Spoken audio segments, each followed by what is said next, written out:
Good morning, everyone. Weather's taken a turn for the worst, hasn't it? -2 when I got up this morning, so I hope no one's had to make any panicky phone calls back to the course to get everything sorted. Just before we start, I just need to give some essential information about the Queen's Suite.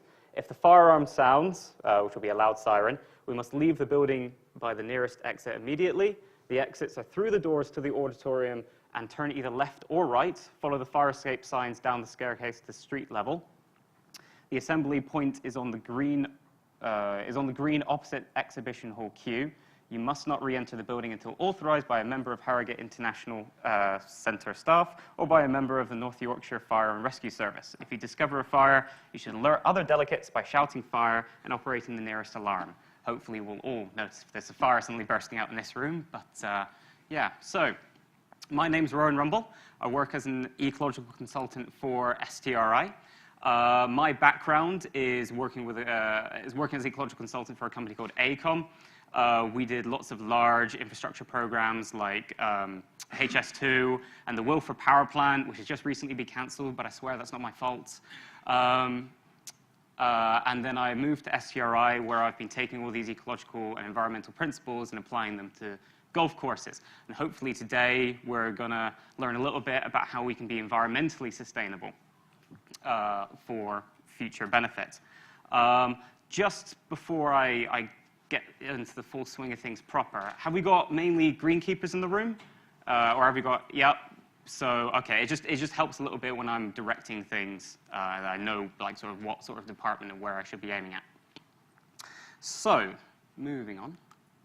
So the learning objectives today, well, those are some really basic PowerPoints of hopefully what everyone's going to leave with, but really what I want to give is a sense of climate change, how global warming affects climate change, and why global warming and climate change are two very distinct and different things, how this is going to affect golf courses, sports turf areas, and landscape in general, and how we can mitigate against these things. So hopefully everyone leaves here today understanding what are the best practices, what people can do to help prevent some of the potential disasters, well, the disasters that we're all living through right now. So I thought I would start with the definition of sustainability. Sustainability is a word that we've all heard a lot over BTME. It really is the buzzword of the moment for just about everything. And in a very, very basic sense, it means keeping things the same, keeping things level. Now, when we talk about sort of sustainability, we tend to talk about it in 3 different ways: environment, social sustainability, and economic sustainability. Now, if we think about this, we need to think about what the base level is. You know, what's the most important out of those 3? I mean, they're all important in their own individual ways, but what's the bedrock that supports all of those above it? Well, without the environment, we don't have anything. We don't have the places we can build houses. We don't have the landscape that we can play golf through. So when we don't have an environment, we can't have a social structure to be built upon that. And if we don't have a social structure, then we can't have an economy. All too commonly nowadays, we see this thought about in entirely the reverse. We tend to think about what are the financial implications for anything we do? And then how are those financial implications going to affect society? And it tends to be that environment gets kind of shoved to the side and ignored a little bit. If we start thinking about this in the opposite way, if we start thinking about how we can support the environment and how we can use the environment's ecosystem services, which is a concept I'll explain a little bit later, hopefully that will support the society and support the economy. So this is kind of very broad level stuff. Today, I'm going to be talking about how we can support the environment, and hopefully everyone will leave here with a little bit of a better idea how to do that, and everything else will kind of follow on from that. Sorry, excuse me a second.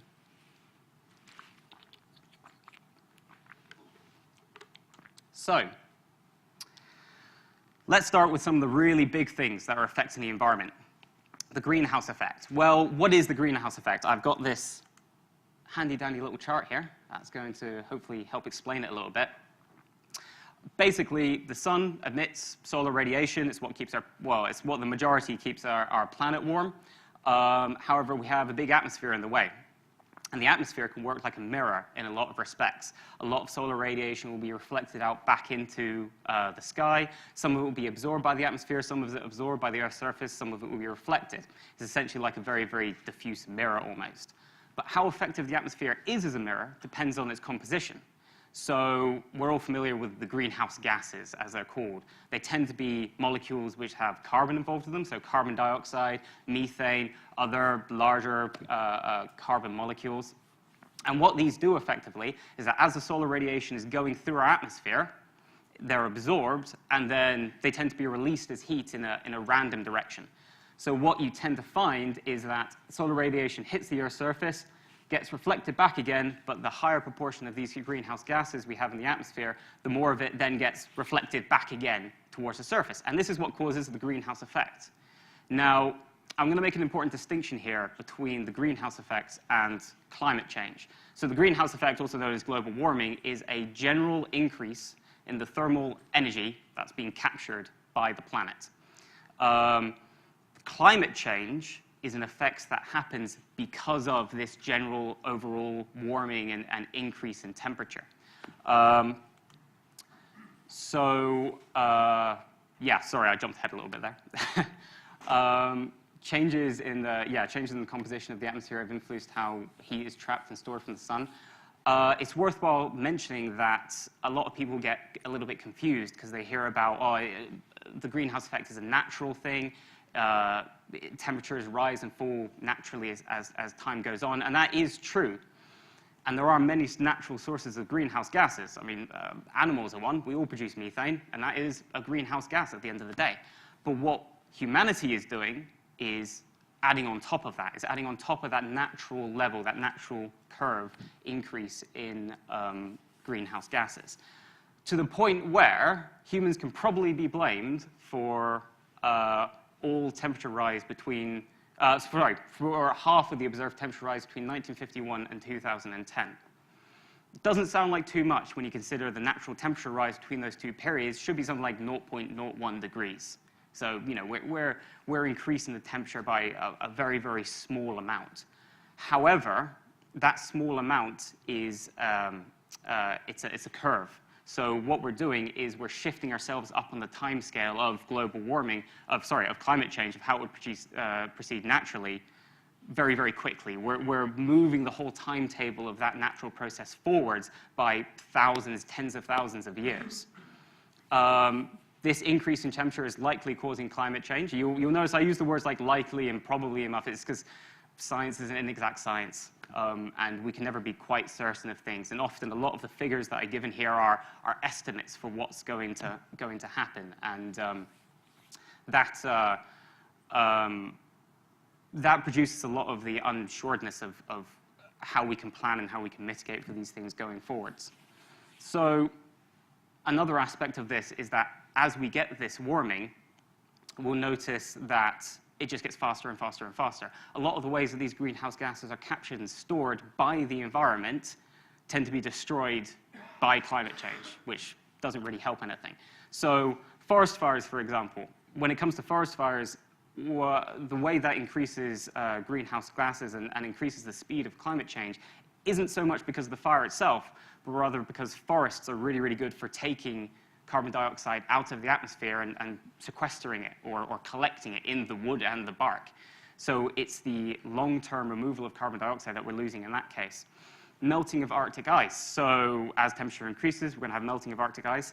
In previous millennia, as that Arctic ice is built up, it's trapped a lot of methane and a lot of these older atmosphere kind of types, which tend to have a lot more methane and a lot more carbon dioxide in it. And as it's melting, that's getting released in big plumes that's being trapped in the ice. So the more ice that melts, the faster climate change. The faster climate change, the more ice that melts. And it's a big reciprocal system that just feeds on itself. So one of the ways, hopefully, I can change the way that you think about your courses, the courses that are managed or the courses that you visit, is to help think about them as a system, and a system that works in collaboration with everything else around it. The Earth is one big system. Here I've got a screenshot from a very interesting website, windy.com, highly recommend it. It's fascinating just to have as a screensaver, just to have it going in the background all the time. This is a map of the wind speeds around the world, and everything is interconnected here.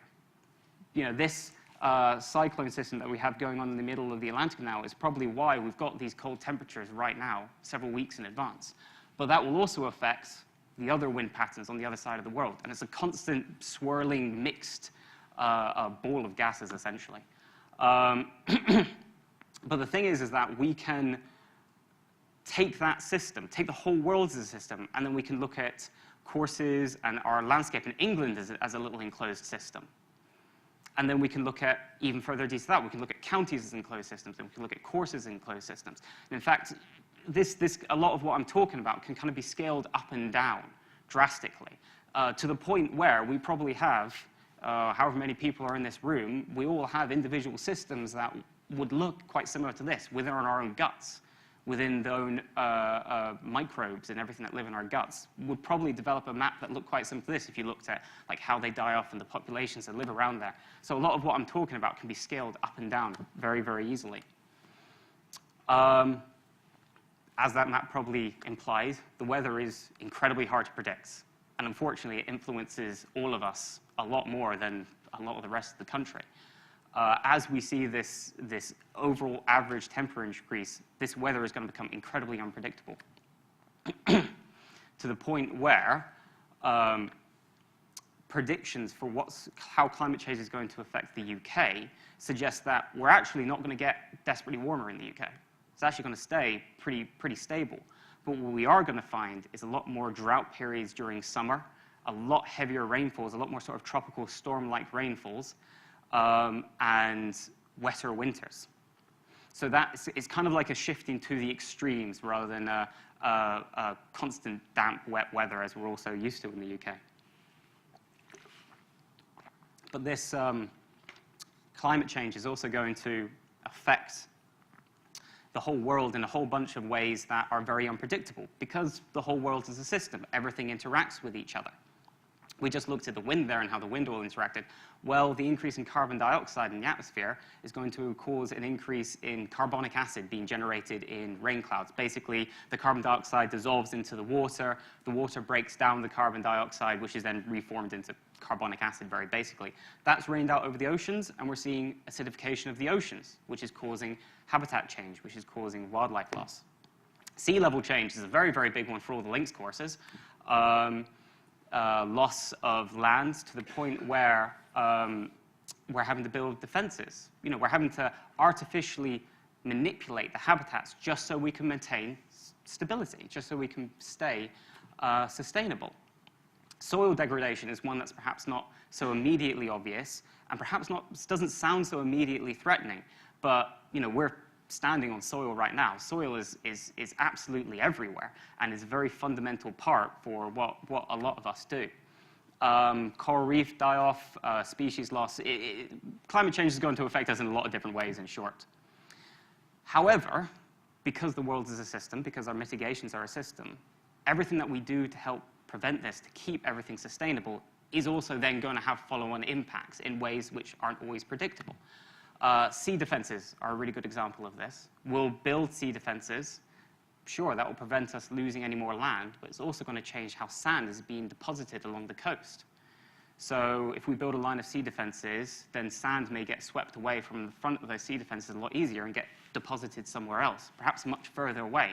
And the areas on either side of the sea defenses are then going to be left loose to be degraded. Sand dunes are one of our rarest habitats. It only exists where the land meets the sea, which is a very small proportion of everything involved. And by building sea defenses, we're almost inadvertently, we're protecting our land, but we're inadvertently destroying and stabilizing this other habitat. Renewable wood is another good example. I mean, everyone thinks it's fantastic to have plantations, you know, big pine plantations, not be cutting down the rainforest to get all our wood for our construction, for our paper, and everything like that. However, the way that we do it causes extreme soil loss. And soil loss takes soil takes millennia to build up again. But we're losing it over tens of years. And soon, a lot of our highland areas, a lot of the areas where we have these forest plantations, we're not going to be able to use them as plantations anymore. Then when are we going to get our wood from? well, we're going to have to innovate, we're going to have to change our cultural practices to deal with that. Really, every mitigation we have against climate change is a prevention of a natural process, is a disruption of stability almost. Stable for the natural environment is constant change, but we don't want constant change. We want things to stay stable for hundreds, if not thousands of years. And the repercussions are hard to understand.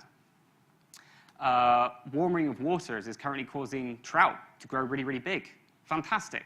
We've got bigger trout, we've got more fish. Perfect. That's a benefit of climate change. Except what's happening is the trout are growing bigger because there's more invertebrates for them to feed on. They eat all the invertebrates, they cause that ecosystem to collapse, and then all the trout die off very suddenly. Then we have no trout at all, because we've just fished up all the smaller trout that have come on. There's none left to reproduce, and we just run out of them. So there's a lot of varied and difficult predictions to be made in accordance with climate change. So how about we take this all back a second and we look at some of the more basic changes that climate change is perhaps going to have on a golf course itself. Well, last summer was a very good example of that. As the photo shows, we had a lot of grass die off. But also, we're going to be seeing more carbon dioxide in the atmosphere. There's now a third more carbon dioxide in the atmosphere from the 1900s to now. So in this room right now, there is a third more carbon dioxide than there was 100 years ago. Not that this room existed, but you get what I mean. And what happens is the plants love that. They go, yippee, there's more carbon dioxide. We can build more plant and root structure. But then they start demanding more of other resources. They start demanding more nitrogen. They start demanding more fertilizer. They uptake it all. They grow really vigorously, and then they run out of those resources, and they get stressed. So we're going to have to start thinking about cultural practices to deal with that. A stressed grass means it's more prone to disease. It's more prone to weeds coming in. It's more prone to invasive species. And at the end of the day, what this means is maintenance requirements are going to go up. You're going to have to cut more because you're going to have to be putting more fertilizer on to stop the grass from getting stressed. You're going to have to deal with weed and pest species more. Water management systems are going to become more and more important as time goes on. We have almost yearly droughts now. The government lets out yearly warnings that we're running out of water, and if we don't get significant rainfall early this year, we're going to be seeing an even worse one this following year. And at the end of the day, what's the first thing that always gets cut? The first thing that always gets cut is the environment whenever we have emergency situations like this. Soil is going to start becoming more acidic. With the increase in carbonic acid in the rainfall, we're going to start having more acid rain, and that's going to slowly but steadily change the very soil structure we have.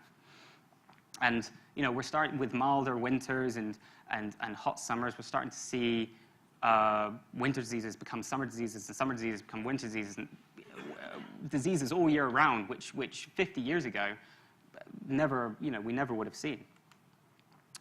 I'm just going to take a short left turn here and discuss ecosystem services. Is everyone familiar with what ecosystem services mean? What they are as a concept? It's a concept which has been quite common within ecology and environmental circles, but hasn't really been talked about too much in other places. But it's a very, very important concept to consider when considering the value of why we want to preserve the environment in the first place. Very broadly speaking, it is the value we receive from non-human influenced habitats or just ecosystems in the environment in general. It's a very, very general term, just much like sustainability. On the right there, we have a graph, a very rough graph from an article back in 2014, estimating the value of ecosystem services.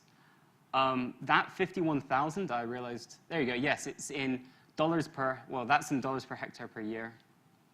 Yeah, basically, it's those numbers are the value that those systems have. Green is a positive increase in value, and red is a negative decrease on the right-hand side.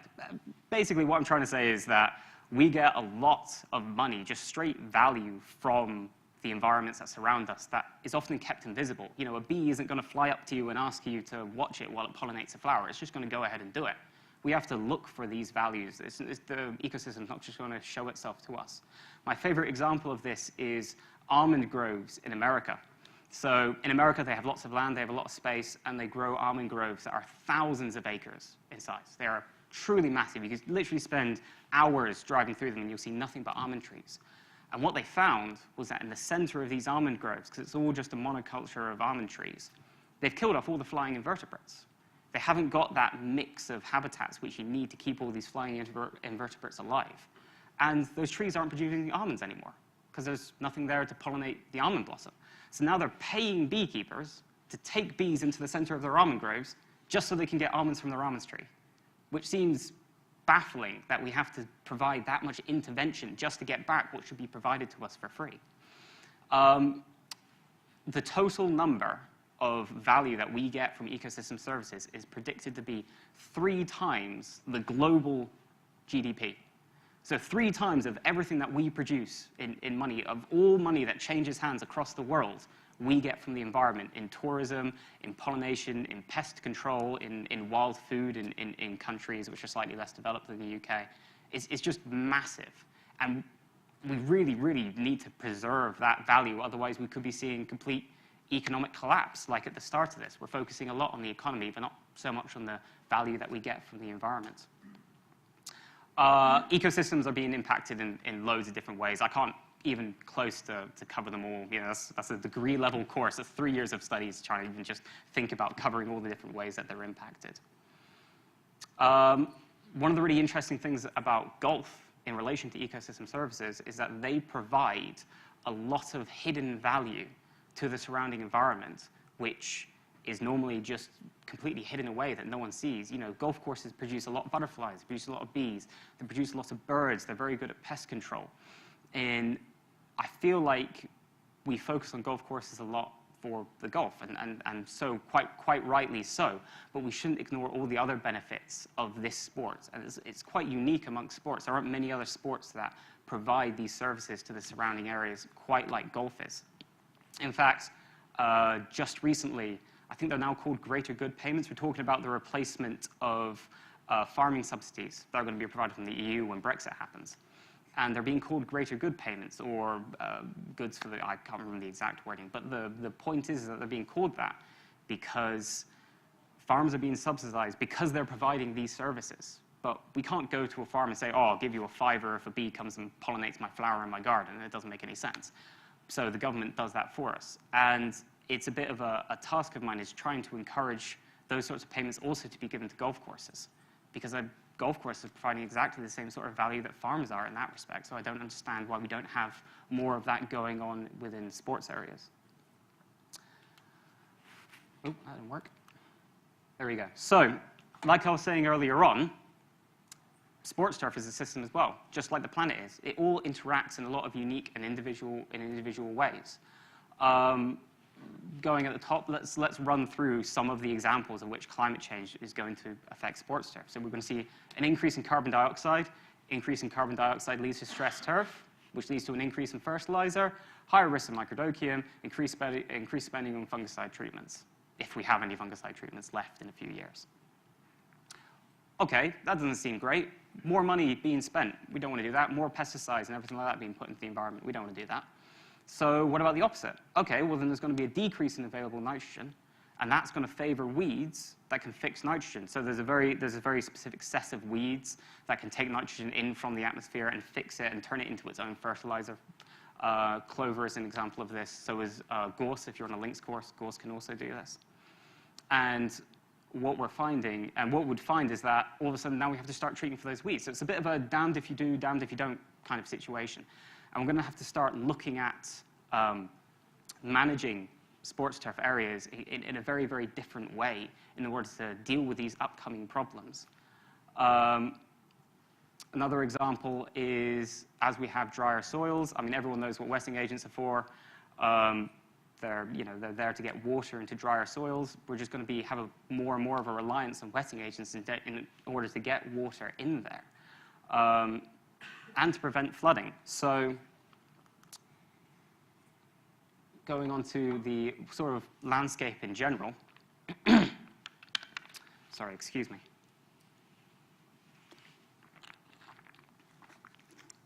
As I mentioned previously, climate change is a natural process.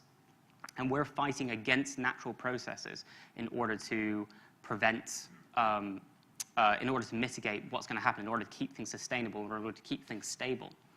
But what we're finding is that because of human influences, this change is happening on a drastically greater speed. Now, in previous years, in previous millennia even, this climate change has been met by the habitat, and because it's been so slow, the habitat's been able to grow and develop and prevent any kind of drastic changes in landscape.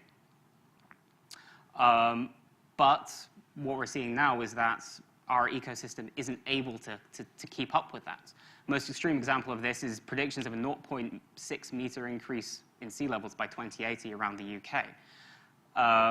Now, that's not, I should say, that's not the highest sea level, that's the average sea level.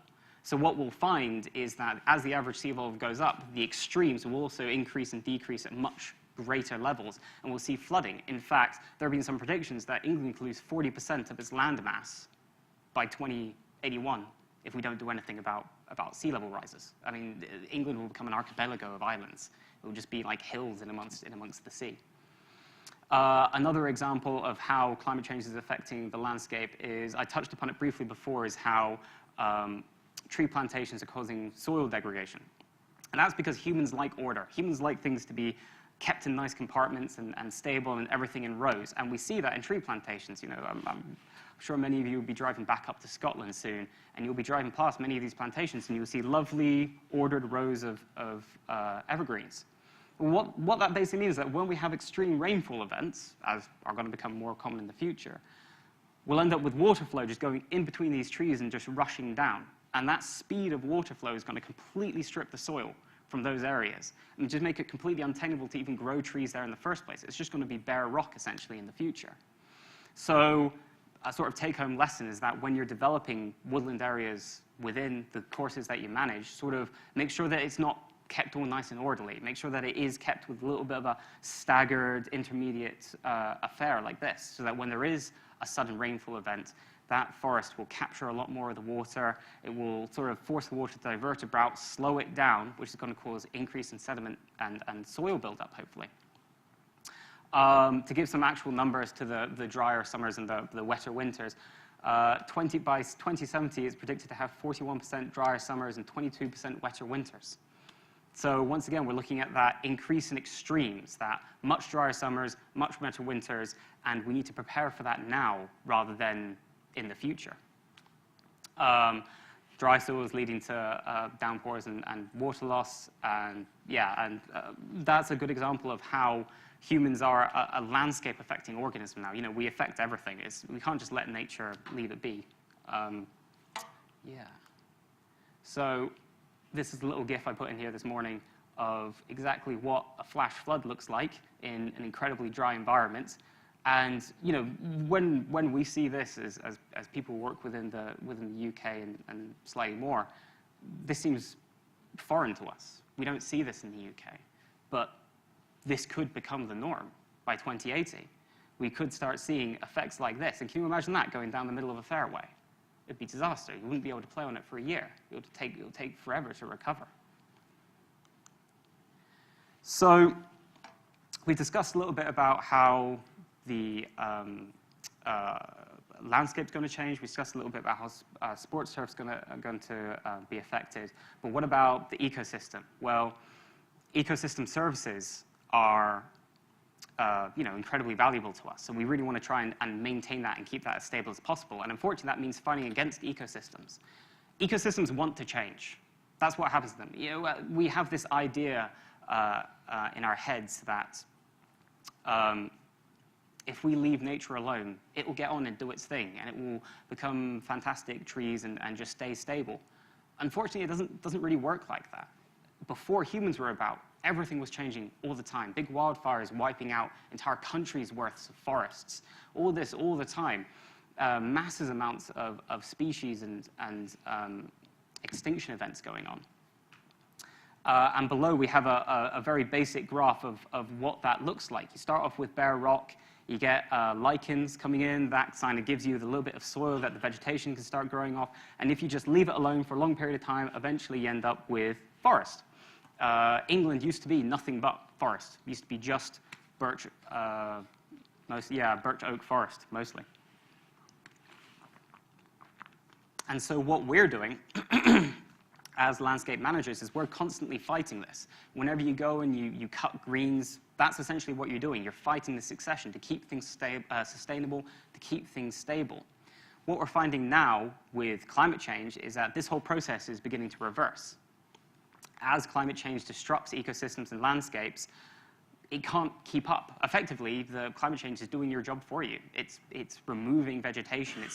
It's trying to reverse everything back to bare rock. And so, because of that, we're going to need to change our cultural practices and how we manage that grassland in order to keep it where we want. If we keep doing what we're doing, if we keep trying to fight against it going this way, what we're going to end up doing is just accelerate it going that way, which is what climate change is encouraging for it to do. Well, what might that involve? That might involve sort of changing the grass species that we see, sort of investigating new cultivars. Perhaps we need to shift our sort of cultivar development in a different direction to be much more drought tolerant.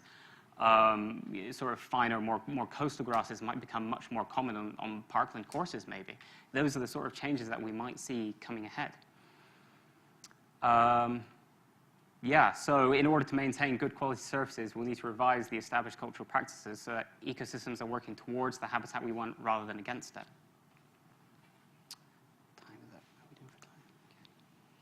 So that's how the ecosystem is going to change, and the ecosystem is going to inevitably affect the ecology that we see.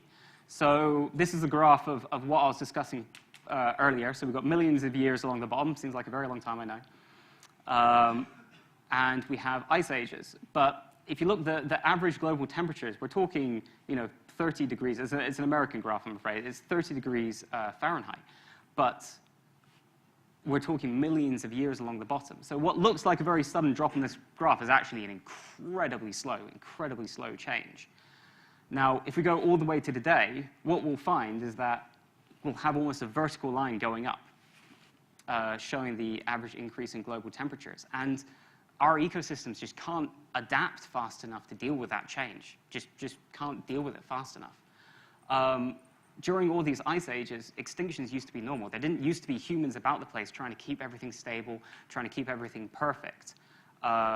We hear on the news all the time that, oh yeah, we're currently living through another extinction event. Species on the planet are dropping quicker than ever before. And while that is true, that process of species extinction isn't abnormal to the environment. In fact, it's quite normal. It's us as humans who see it as abnormal. It's us who wants to keep everything stable, who wants to keep everything the same. I think that's actually particularly relevant to golf courses. Golf clubs even. Golf clubs are, ancient institutions compared to a lot of what we have on the high street and a lot of what we interact with on a daily basis. Many golf courses have been around from the 18th century onwards. And so in that time, in the time that those golf courses have existed, they've seen all this change.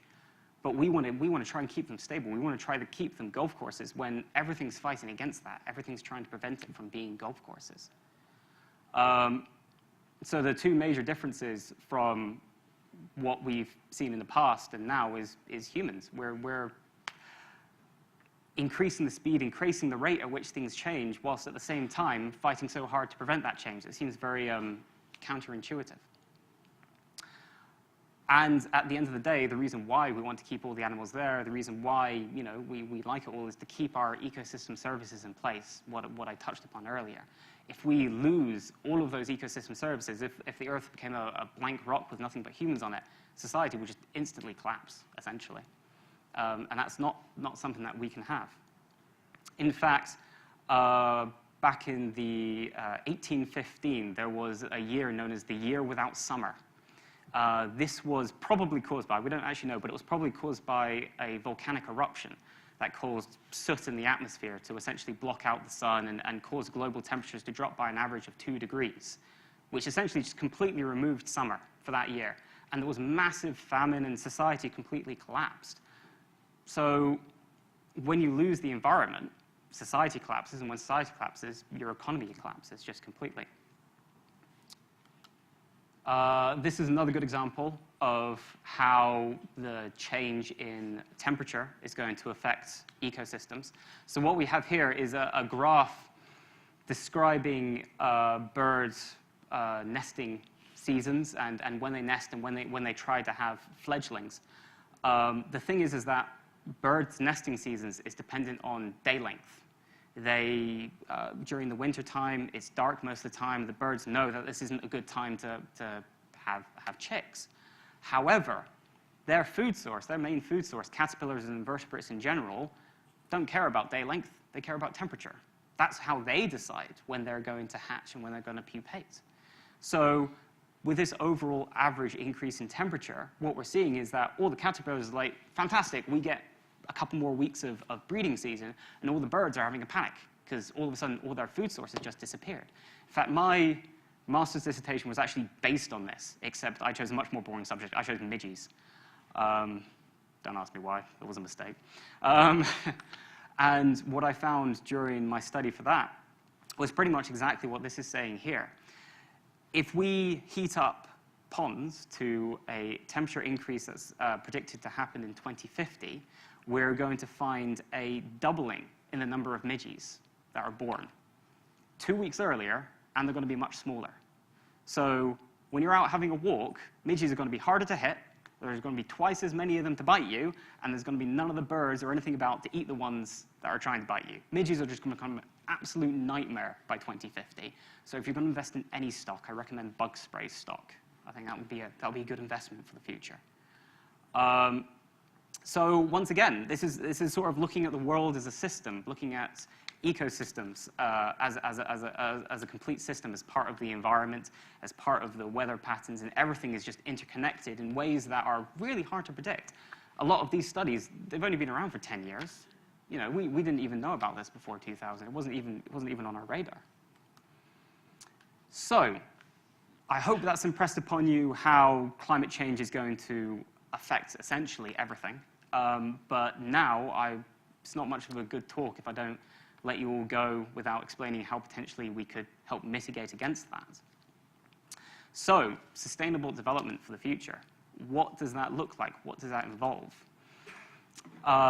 It's all about maintaining a stable environment with minimal inputs. So, one of the best ways of maintaining a stable environment is to keep acting on it. We need to keep managing it exactly the same way that all landscape managers do, but we don't want to fight against ourselves. Now, what do I mean about fighting against ourselves? I mean having fertilizer runoff into rough areas that's causing increased growth, that's leading on to increase in invertebrates and pest species that are eating all your grasses on your fairways and on your greens. I mean when removing clippings, making sure that they're taken away and the nutrients that the clippings hold is kept and within the fairways and within the greens and not let out into the roughs and basically just to make sure we're not fighting against ourselves. Below is a diagram of one of the ways which has started to become more common in golf courses, but I still find that there's occasionally a few greenkeepers who are not sure of them. That's a reed bed system. So right now a lot of golf courses have waste-to-water systems for washing down mowers and the such. They basically work by, you know, you wash all the clippings away, you got some bacteria that digest the clippings, you end up with a digestate, and it can be removed safely and much more efficiently. Reed beds do the same thing, but honestly, cheaper and more efficiently. Essentially, what they are is the same. You'll have all your clippings and everything run off into the reed bed, where they'll be broken down by bacteria, except all that extra nutrients is going to be put up into a series of reeds that are within the reed bed itself. Water flushing through as well. Reeds have very, very extensive root network systems. They can catch all the extra fertilizer, they can catch all the oil and keep it locked up there where it can be safely broken down by bacteria. And in terms of management, you need to cut the reeds maybe twice a year. That's it. And you got all those cut reeds and you just put it on the compost. That's absolutely, so that's a way that we can help reduce our inputs into the more of the overall environment. Sort of more on general terms, kind of I was sitting there when I was making this slide, I was kind of thinking about what is sustainable golf, how can we minimize impacts? Well, the appropriate use of pesticides is an obvious one. I think many people think that ecologists and environmentalists are completely against pesticides. It's not the case at all. It's just that pesticides are a bit of a hammer. They're really, really good at one specific thing, and we just don't want to accidentally knock down the entire building when we knock down the wall. So appropriate use of pesticides, not the banning or removal of pesticides. Maintaining woodland edges. So one of the ways which golf courses are really fantastic for the environment and for ecosystem services is that by their very nature, by their very design, they have a lot of what's known as interface habitats. Sorry, I'm going a bit deep into ecological theory here.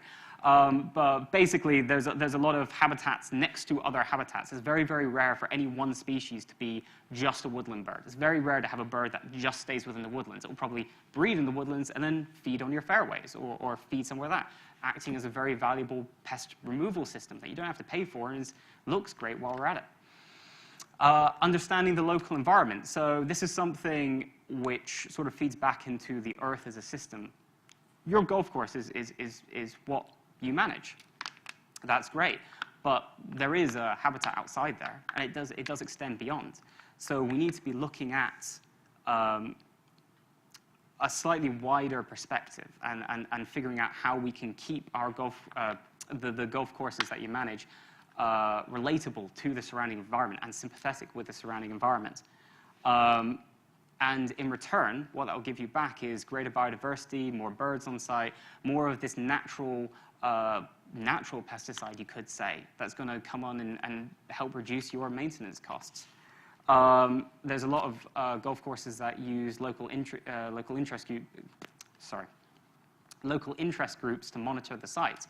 So what that basically means is, sort of getting a better idea of what you have on site, what you should be managing for, like sort of what direction should be aiming management. Do you have a particularly rare bird on site, which provides a very valuable resource to the maintenance of your course?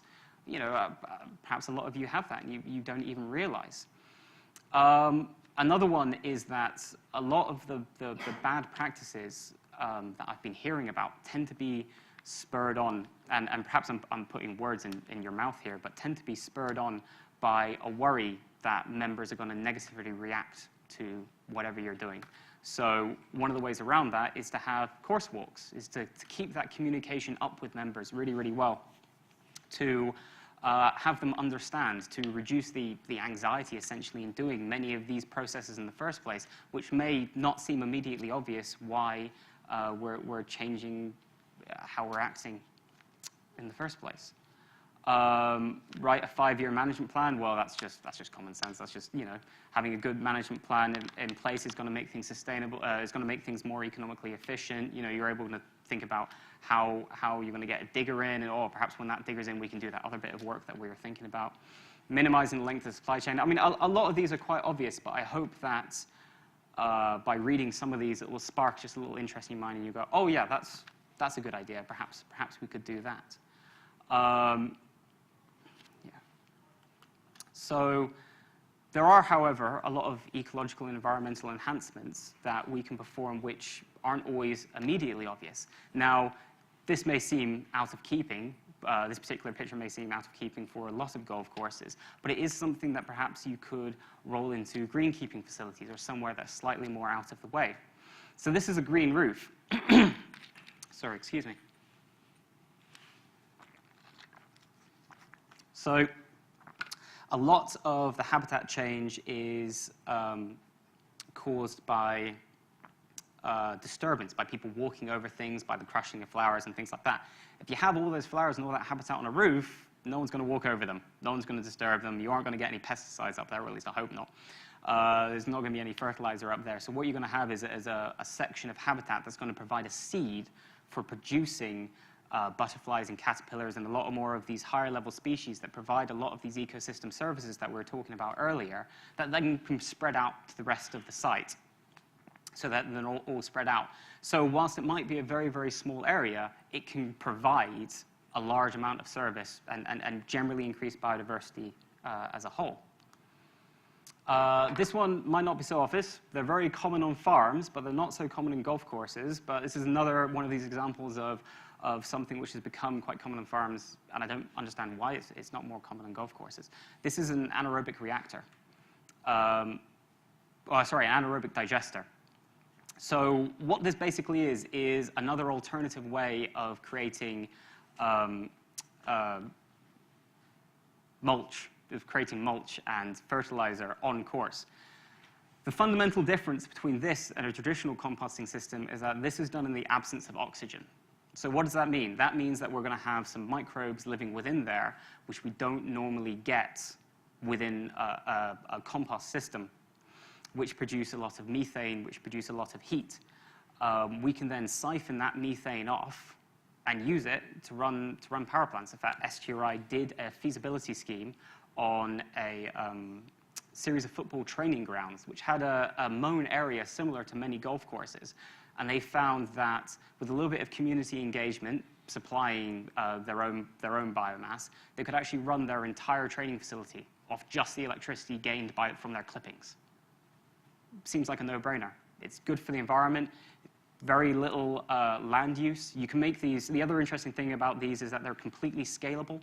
I think they built one on a lamppost somewhere along the south coast where people put their dog poop into it, and that powered the lamppost. Is dog poop in a lamppost? Who would have guessed in the future? So these guys are a really, really good option. They have quite a large initial investment, depending on the kind of size you're going for, not because of the anaerobic digester section of it, but because they tend to come with a specialized turbine that's used to, that runs off methane, and that tends to be the expensive part. So if perhaps you're sitting there and you're thinking to yourself, oh, actually, we have one of these just down the road, perhaps we could go and deposit our clippings there. Perhaps that can be a good way of removing some of the excess clippings from the site. By removing the excess clippings from the site, we're removing the overall nutrient load that we're putting into all the rough areas, and generally unfertilized rough and unfertilized area is going to be more natural and have a greater biodiversity. This is a really useful website, which I'm not sure, how many people are familiar with Magic, actually, in the room? Just one? Magic is a really useful, completely free resource. So it's literally Magic. It's run by DEFRA.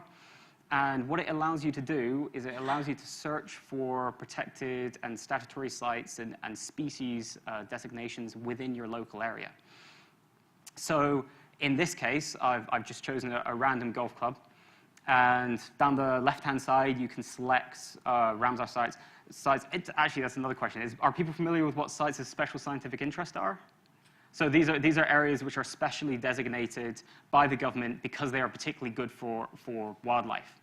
And what you can do is you can find your own golf course that you manage, and you can have a look at the surrounding area and see if there is any area around you that's, this area is particularly protected for orchids, for particularly the species of orchid. That's interesting. Perhaps we can encourage that orchid on a site. Perhaps we should be managing our roughs in this particular way because it will encourage this particularly rare orchid on site. So this is all part of looking at the earth and looking at the environment as a complete system, not just individual, this is the course that's managed and that's it.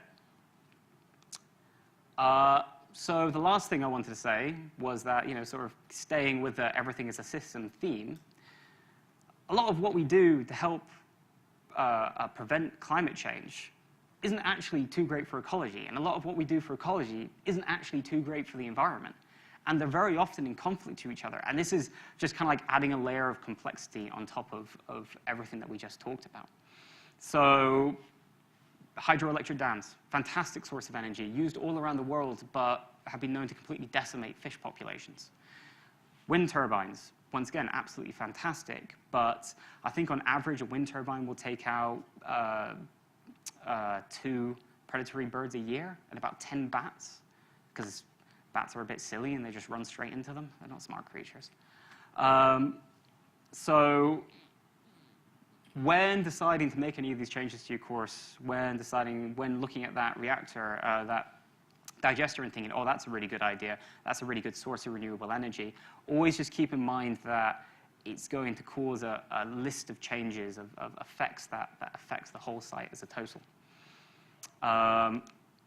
So in summary, I'll just let you read this. Basically, hopefully, what we've talked about today has sort of sparked your interest in looking at the environment as more of a global thing, about how everything's interconnected, sparked your interest a little bit more into climate change, into how, excuse me, into how climate change will be affecting sports turf, you guys directly, and some of the ways in which we can manage and mitigate that change, and why, as landscape managers, often what we're doing is fighting against nature, and what we need to be doing is sort of working with it to hopefully maintain it and keep it at the level that we want. I'm just going to, oh yeah, sorry. Yeah, and then these are 3 websites. They're really, really good for keeping up to date on top of climate change research. It is an ongoing subject. We don't know everything yet. I mean, as I said, just 10 years ago, we didn't even think about how climate change was going to affect bird populations, and now we're seeing a decimation of our farmland birds across the world. And hopefully, these are 3 websites that will give you a lot of information to help you keep on top of things. And lastly, I'm going to leave you with this sentence. I personally think that this might be the most damaging sentence ever to be uttered, because it is a single sentence that will single-handedly paralyze an entire group of people of doing any sort of action and helping any of this. I was talking with a couple of greenkeepers yesterday, and both times I sort of got on the topic of climate change. They both mentioned this.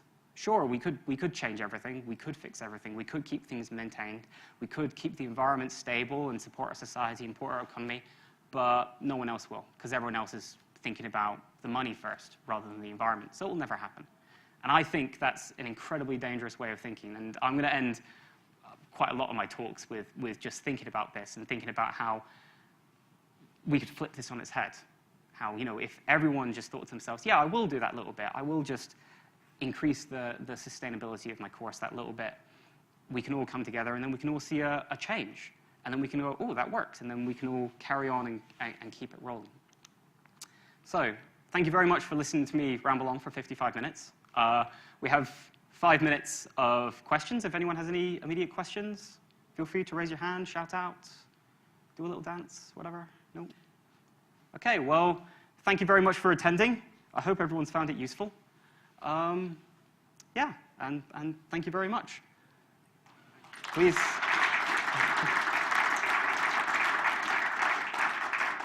Please, if you have got any questions, but just didn't want to stand up and say it in the middle of a group, do send me an email. I try to reply to all my emails. Send a tweet if you liked what you saw here. If you didn't like what you saw here, don't. Yeah, that's grand. Thank you very much.